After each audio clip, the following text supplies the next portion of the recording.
My career began probably when I was 14, 15 years old. Freshman, sophomore year in high school is when I just started drinking then, drinking beer or whatever we could sneak out of my parents' house at the time. And that's when the whole thing began in my freshman or sophomore year in high school. Yeah, then it progressed from turning into a young adult at 18, where when I started drinking, 18 was the legal age, where it's 21 now. And I started working right out of high school, and you go to work, you hang out, then you go out with the guys, have a couple beers, then a couple more beers. Then I was introduced to cocaine, and then cocaine and drinking. The cocaine fueled the drinking. You got the euphoric high with the cocaine, and you just drank. It was like drinking water. You didn't feel anything.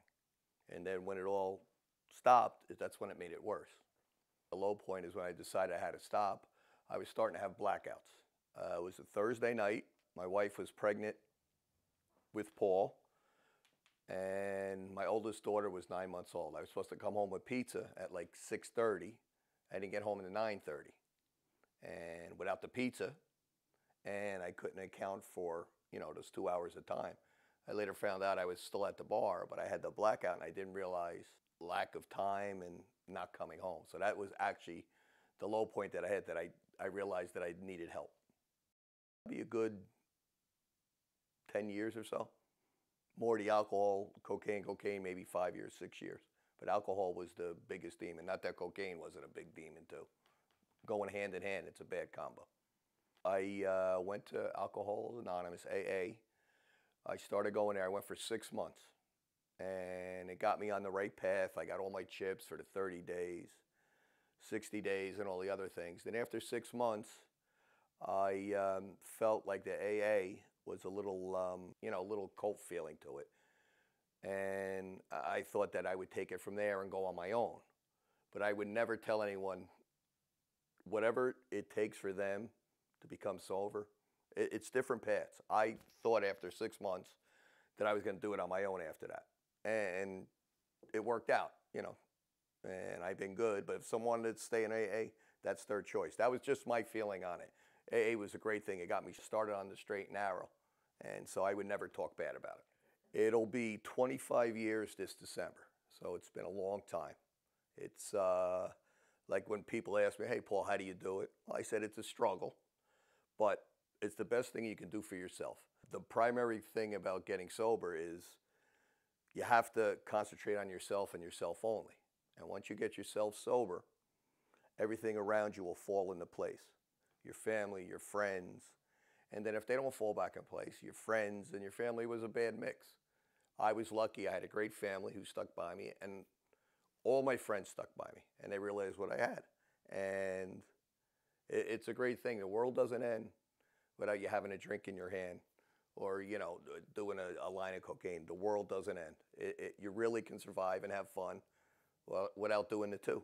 We go to, gatherings out, and if I'm uncomfortable, I say, hey, I'm going to leave. And I tell Meredith, who is my wife, that, listen, when you need to come pick up, I'll come pick you. Or I just won't go. I say, Mer, I don't feel like going tonight. It's just, you get a feeling. You get an inner feeling thinking, I don't want to go, because all I need is to take one drink, and then, you go right back, because there's no turning back. Once you have that one drink, it's going to revert all the way back to what you did. And I don't want to ruin it, because I worked hard at this. Still working hard. It's not easy. Every day is a challenge. And, you got to stick with it. So, but that's how I do it. If I'm uncomfortable, I don't go. If I'm there, I'll go. But there's times I can stay for the whole social gathering, whatever, the cookout, whatever party it is. I can stay for the whole thing. But there's times where I say, hey, I just can't do it. And I take myself out of the situation. I'm an operations manager for a trucking company. That's a high-paced work with a lot of stress on it. And in the beginning, that's what I used. You go out, have a couple beers to take the stress off, and a couple beers turn a couple beers too many. When I drank hard. I couldn't socially have a couple beers and say I'm going home.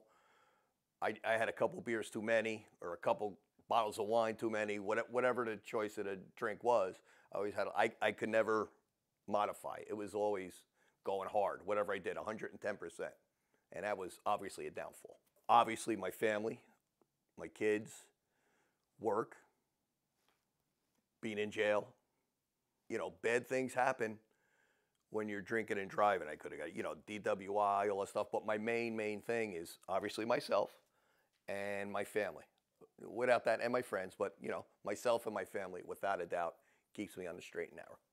The good things about being sober: waking up and knowing where you are in your own house, knowing where your car is, not wondering if I drove home and got in an accident. Hangover, of course, the obvious one, right? You don't wake up with a hangover anymore, and you have money in your pocket because you're not spending hundreds of dollars on drugs or drinks. That's always a good thing. But everything is clear now. Everything's not cloudy or, fuzzy. What did I do? Did I hurt anybody? Did I hurt myself and stuff like that? And just knowing where you are and feeling good about yourself. My advice would be, first and foremost, you have to want to do it in your heart. Because the natural reaction for anyone is when they're forced to do something, their first reaction is to fight back and be defiant. I don't want to do it. I don't want to be told that I have a drinking problem.